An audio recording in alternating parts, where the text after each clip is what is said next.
अस्सलाम वालेकुम students, hope you all are fine. Students, आज हम bio class 9 chapter number 6 topic number 6 classification of carbohydrates पढ़ेंगे। So let's start. बच्चों, जैसे कि हम पढ़ चुके हैं, कार्बोहाइड्रेट्स जो हैं ये हमारे मेजर मेजर ऑर्गेनिक बायोमोलिक्यूल्स हैं। ठीक है, तो अब हम इनकी क्लासिफिकेशन पढ़ेंगे कि हम इनको क्लासीफाई कैसे कर सकते हैं। ठीक है, carbohydrates are classified on the basis of number of monomers. कह रहे बच्चों, हम कार्बोहाइड्रेट्स को क्लासिफाई कर सकते हैं किसकी बेस के ऊपर? On the base of number of monomers, कि इनके अंदर कितने मोनोमर्स हैं। For example, saccharide units in the molecule, के कितने सैकराइड यूनिट्स हैं एक मॉलिक्यूल के अंदर। ठीक है, या कितने सैकराइड यूनिट्स एक मॉलिक्यूल मिलके बना हुआ है। Carbohydrates are generally classified into 3 groups.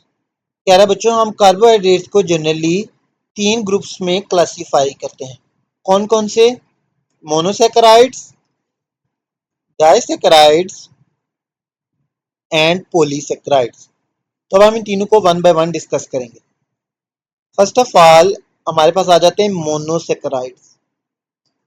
Mono का मतलब होता है वन, तो सैकेराइड भी यूनिट जो वो कार्बोहाइड्रेट्स जो एक ही सैकेराइड यूनिट से मिलकर बने हुए हैं वो मोनोसैकेराइड्स होंगे। ठीक है, तो मोनोसैकेराइड्स कौन है? Monosaccharides are the simplest form of carbohydrates which are primarily produced during photosynthesis।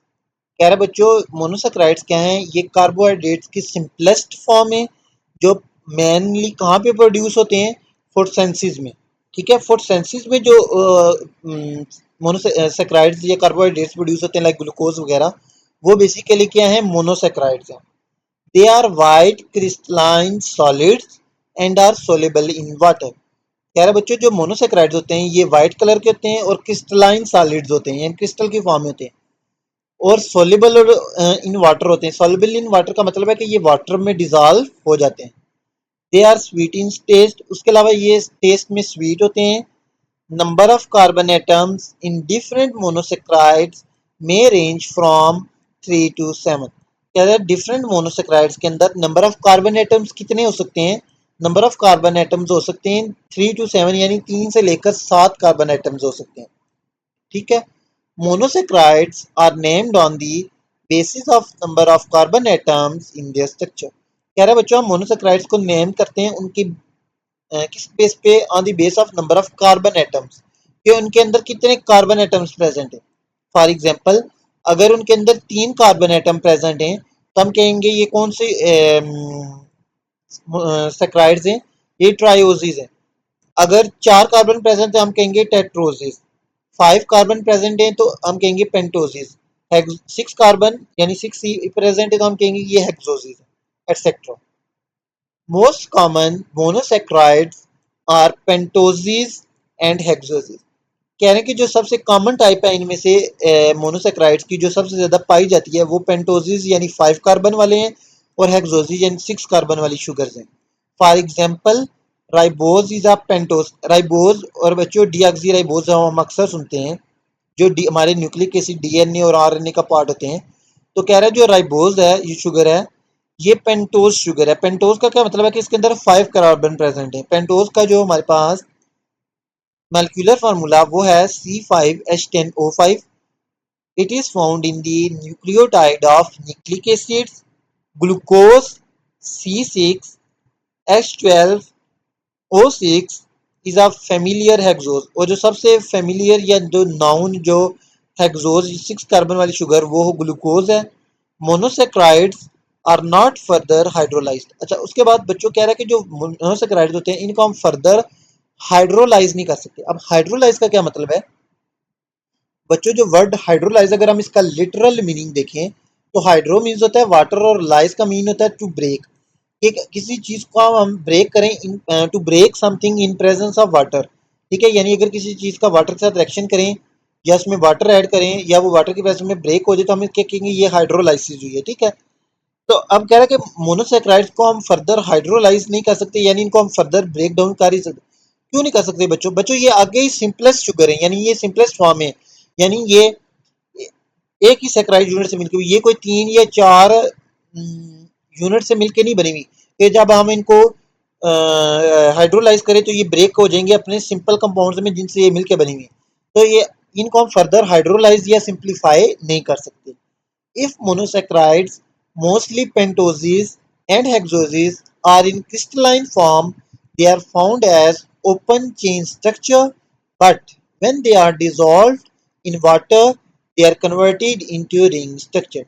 अच्छा बच्चों, आप जो मोनोसेक्राइड्स आप इनको आप बारे में आपको जितने हमने 4-5 मेन पॉइंट से बात आपको वो बताने। एक तो ये सिंपलेस्ट कार्बोहाइड्रेट्स हैं, उसके अलावा ये सोलेबल इन वाटर होते हैं कि ये वाटर में डिजॉल्व हो जाते हैं, ये स्वीट इन टेस्ट होते हैं, इनके पास number of carbon atom 3 to 7 होते हैं। उसके अलावा they are can not be hydrolyze, ये हम इनको हाइड्रोलाइज नहीं कर सकते। और जो लास्ट पॉइंट है वो सही समझिए, कह रहे थे मोनोसेक्राइड्स हैं मोस्टली पेंटोजीज और हेक्सोजीज, यानी 5 कार्बन और 6 कार्बन वाले जो मोनोसेक्राइड्स हैं। अब कह रहे कि ये दो फॉर्म एग्जिस्ट करते हैं। दो फॉर्म का क्या मतलब है कि ये क्रिस्टल फॉर्म में भी होते हैं और रिंग फॉर्म में भी होते हैं। क्रिस्टल फॉर्म में कहता है कि जब ये क्रिस्टल फॉर्म में होते हैं तो ये ओपन चेन स्ट्रक्चर में होते हैं, सॉरी ओपन चेन में भी होते हैं और रिंग फॉर्म में भी होते हैं। कह रहा है कि जब ये क्रिस्टल की फॉर्म में होते हैं, यानी ठीक है सॉलिड फॉर्म, तब ये ओपन चेन में होते हैं, ठीक है। But when they are dissolved in water, जब हम इनको वाटर में डिजॉल्व करते हैं, हम क्या हमने कहा ना कि ये वाटर में डिजॉल्व हो जाते हैं, ठीक है। कह रहा तो तब ये किस में कन्वर्ट हो जाते हैं, जो इनका ओपन चेन स्ट्रक्चर है ना, वो कन्वर्ट हो जाता है रिंग स्ट्रक्चर में, ठीक है, यानी ये एक रिंग बना लेते हैं। कैसे, मैं आपको बताता हूँ। ये आप देखें, ये आपको फिगर 6.10 नजर आ रही होगी साइड पे मोनोसेक्राइड्स के। Open chain and ring structure दिया हुआ है पेंटोज यानी 5 कार्बन शुगर का, राइबोस का, ठीक है। राइबोस का हमने पढ़ा ना कि ये दो स्ट्रक्चर में ओपन चेन में भी एग्जिस्ट करती है, रिंग फॉर्म में भी। तो देखें अब राइबोस का जो दोनों का मॉलिक्यूलर फार्मूला सेम है, C5H10O5, ठीक है, लेकिन ये दो फॉर्म में एग्जिस्ट कर रही है राइबोस, ओपन चेन में भी एग्जिस्ट कर रही है, रिंग फॉर्म में भी एग्जिस्ट कर रही है, ठीक है। ओपन चेन में कब होती है कि जब ये क्रिस्टल की फॉर्म में होगी तब ये ओपन चेन में होगी, लेकिन जब इसको हम वाटर में डिजॉल्व करेंगे राइबोस को, तो ये किस में कन्वर्ट हो जाएगी, रिंग फॉर्म में। अब राइबोस का ओपन चेन स्ट्रक्चर देखें, हमने पढ़ा कि राइबोस 5 कार्बन शुगर है तो इसके अंदर 5 कार्बन होंगे, ये देखें सी सी सी बॉन्ड सी सी बॉन्ड, ये देखिए कार्बन 1 2 3 4 5 लेबल किया हुआ, ठीक है। उसके बाद देखिए जो पहला हमारे पास कार्बन है उसके पास functional group C double bond bond H attach है। बाकी जो कार्बन 2 to 5 है उनके साथ ओ एच और एच ग्रुप अटैच है, ठीक है। ये इसका ओपन चेन स्ट्रक्चर है, ठीक है। अब जब इसको वाटर में डिजॉल्व करेंगे तो जो कार्बन नंबर 1 है और कार्बन नंबर 4 है उनके बीच में क्या बन जाएगा, एक बॉन्ड बन जाएगा, लिंक बन जाएगा। ये देखें, अगर आप राइबोस का रिंग स्ट्रक्चर देखें, ये 4 कार्बन नजर आ रहा है जो ये लेबल किया हुआ है 1 2 3 4, ये कार्बन नंबर 1 2 3 4, ठीक है। 4 और 1 के बीच में देखिए एक ऑक्सीजन एटम है और ये दोनों आपस में इन्होंने ज्वाइन कर लिया, ठीक है, एक लिंकेज बना लिया। जब ये आपस में लिंक करेंगे तो ये एक रिंग स्ट्रक्चर इसका बन गया, ठीक है। तो ये जो मोनोसेक्राइड्स होते हैं ये दो फॉर्म एग्जिस्ट करते हैं, ओपन चेन में भी और रिंग स्ट्रक्चर में, ठीक है। तो ये राइबोस का अपने ओपन चेन और रिंग स्ट्रक्चर आपने प्रैक्टिस करना है, सम टाइम आ जाता है कि राइबोस का ओपन चेन और रिंग स्ट्रक्चर ड्रॉ करें, ठीक है।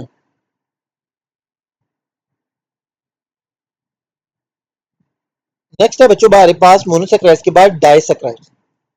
और डाई मीन्स होता है टू, सेक्राइड मीन यूनिट, तो वो कार्बोहाइड्रेट जिनके पास दो सेक्राइड यूनिट होंगे या वो दो मोनोमर से मोनोसेक्राइड यूनिट से मिलकर बने हुए हैं तो वो डाइसेक्राइड्स होंगे। तो डाइसेक्राइड्स क्या हैं, carbohydrates which release two monosaccharides on their hydrolysis are called disaccharides because disaccharides are formed due to bonding of two monosaccharides। कह रहा है बच्चों ऐसे कार्बोहाइड्रेट्स के जो हाइड्रोलाइसिस के ऊपर, यानी हाइड्रोलाइसिस जब हम उनको ब्रेक डाउन करें, ठीक है, विद प्रेजेंस ऑफ वाटर, कि जब हम उनकी हाइड्रोलाइसिस करें यानी उनको ब्रेक डाउन करें तो वो क्या करें, दो मोनोसेक्राइड यूनिट्स को रिलीज करें। क्यों, क्योंकि जो डाइसेक्राइड का बनता है कि जब दो मोनोसेक्राइड आपस में क्या बना लेंगे, यानी एक हमारे पास मोनोसेक्राइड है एक और मोनोसेक्राइड, दोनों ने जब आपस में बॉन्ड बना लिया और ज्वाइन हो गए तो वो हमारे पास क्या बन गया, डाइसेक्राइड, ठीक है। They are also white crystalline solid, ये भी व्हाइट क्रिस्टलाइन सॉलिड्स हैं। They are comparatively less soluble in water and are less sweet in taste. कह रहा है कि अगर हम इसको इनको मोनोसेक्राइड से कंपेयर करें तो कंपैरेटिवली इनके कंपैरिजन में ये उनसे लेस सोलेबल है, ठीक है, यानी ये उनसे कम डिजॉल्व होते हैं वाटर में और लेस स्वीट इन टेस्ट है, और इनका जो टेस्ट है वो भी लेस स्वीट होता है, ठीक है। The molecular formula of disaccharide is, अब जो डाइसैक्राइड उसका मॉलिक्यूलर फार्मूला क्या होता है, C12H22O11। अब डाइसैक्राइड्स की एग्जांपल क्या है, जैसे हमने मोनोसैक्राइड्स की एग्जांपल पढ़ी थी ग्लूकोज एक्सेट्रा, तो डाइसैक्राइड्स की एग्जांपल्स हैं सुक्रोज, माल्टोज, लैक्टोज। ये हमने देखे तीन कॉमन शुगर्स हैं जिनका हम नाम सुनते रहते हैं, ये तीनों क्या हैं, डाइसैक्राइड्स हैं, ठीक है। अब हम इन तीनों को वन बाय वन डिस्कस करेंगे। सबसे पहले हमारे पास आ जाती है sucrose. Sucrose is the most familiar disaccharide commonly used sweetener and known as cane sugar. कह रहा है बच्चों जो सुक्रोज है ये सबसे फेमिलियर या नाउन डाइसैक्राइड है और ये कॉमनली यूज्ड स्वीटनर है, कि जो सबसे कॉमनली यूज स्वीटनर है, कि जो स्वीट टेस्ट ऐड करने के लिए हम यूज करते हैं वो क्या है, सुक्रोज है। इसको हम कैन शुगर भी कहते हैं। Sucrose is formed by the condensation of glucose and fructose releasing a water molecule। अब आप ये डाइसैक्राइड है तो जाहिर बात है ये कोई दो मोनोसैक्राइड से मिलकर बना होगा, तो अब ये किस की कंडेंसेशन यानी किसकी जॉइनिंग से मिलकर बना हुआ है। Sucrose is formed bye condensation of glucose and fructose, के ये एक ग्लूकोज का मॉलिक्यूल हो एक फ्रुक्टोज का मॉलिक्यूल हो, जब वो दोनों कंडेंस करेंगे यानी कंडेंसेशन एक्शन करेंगे, जॉइन होंगे, तो क्या बना लेंगे, ये सुक्रोज बना लेंगे। अच्छा अब कंडेंसेशन एक्शन कहता है वो भी मैं आपको बता देता हूँ, ठीक है। ये देखिए हमारे पास एक था C6 ग्लूकोज था, उसका मॉलिक्यूलर फार्मूला था C6H12O6। उसके अलावा एक हमारे पास फ्रुक्टोज था, उसका भी मॉलिक्यूलर फार्मूला सेम होता है C6H12O6, लेकिन इन दोनों का जो अरेंजमेंट होती है ना, स्ट्रक्चर होता है वो डिफरेंट होता है, मॉलिक्यूलर फार्मूला सेम होता है। जब ग्लूकोज और फ्रुक्टोज कंडेंसेशन एक्शन करेंगे, कंडेंसेशन एक्शन में क्या होता है बच्चों के एक मॉलिक्यूल का OH निकल जाता है, एक का हाइड्रोजन, ठीक है, यानी ग्लूकोज का फॉर एग्जांपल OH ले लें, एक का H मिलके क्या बना लेंगे, वाटर, वो रिलीज हो जाएगा और इन दोनों के बीच में एक बॉन्ड बन जाएगा, ठीक है। जब ये कंडेंसेशन एक्शन करेंगे तो ये बना लेंगे सुक्रोज, जिसका मॉलिक्यूलर फार्मूला है C12H22O11 प्लस H2O, क्योंकि एक वाटर मॉलिक्यूल क्या होगा, रिलीज होगा, ठीक है, प्लस वाटर मॉलिक्यूल बनेगा। नेक्स्ट जो हमारे पास डाइसैक्राइड है वो है maltose. Maltose is produced during hydrolysis of starch and glycogen। अच्छा अब ये किसकी हाइड्रोलाइसिस से बनता है, स्टार्च की और ग्लाइकोजन की हाइड्रोलाइसिस से बनता है as an intermediate disaccharide. It is slightly sweet, ये स्लाइटली स्वीट होता है, very soluble in water. The maltose is formed by the condensation of two glucose molecules releasing a water molecule. जैसे बच्चों हमने पढ़ा था कि सुक्रोज किसकी कंडेंसेशन से बन रहा था, एक ग्लूकोज और एक फ्रुक्टोज मॉलिक्यूल की कंडेंसेशन से, कि जब वो ज्वाइन होते तो सुक्रोज बनता है।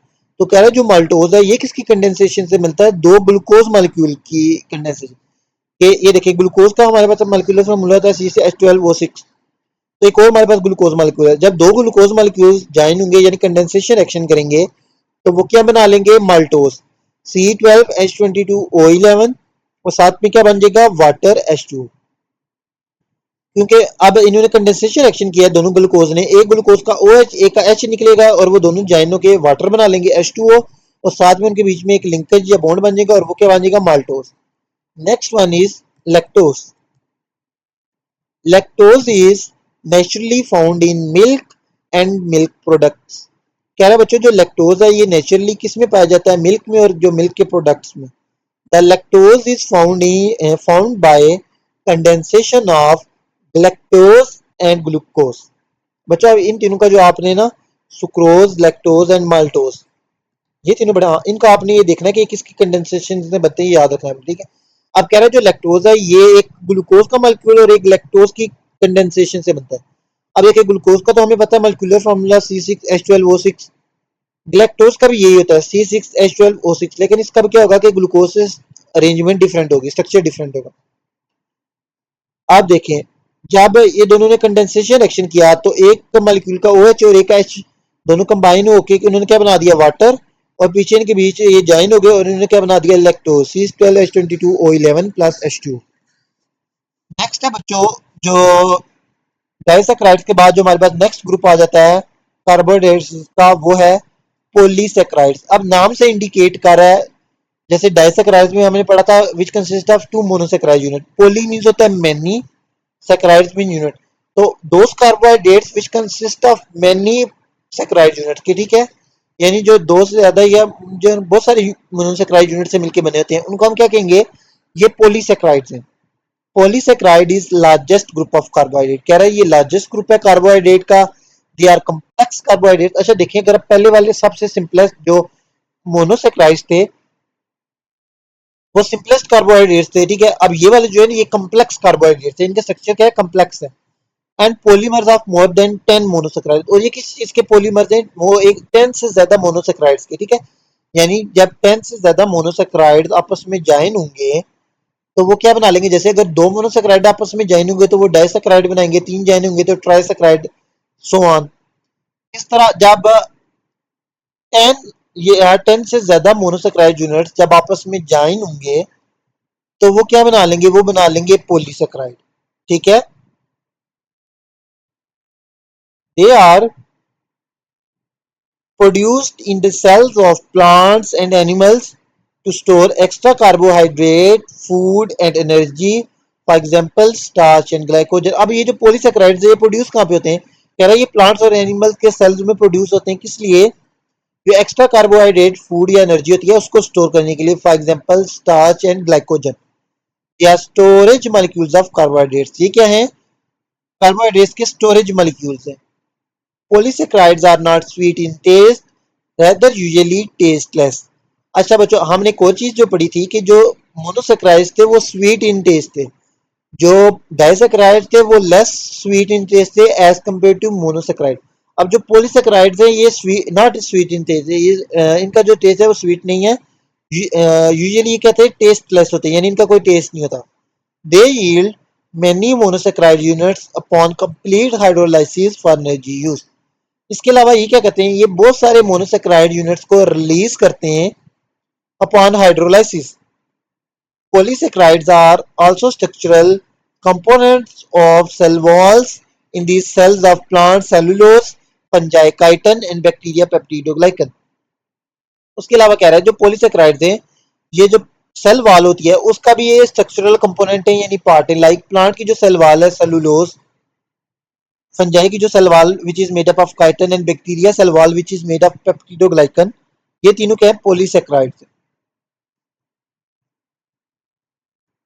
सो स्टूडेंट्स, हमारा ये टॉपिक कंप्लीट हो चुका है, होपफुली आपको समझ आ गया होगा। If you have any doubt you can ask in comment section. Please like share and subscribe my YouTube channel. Thank you.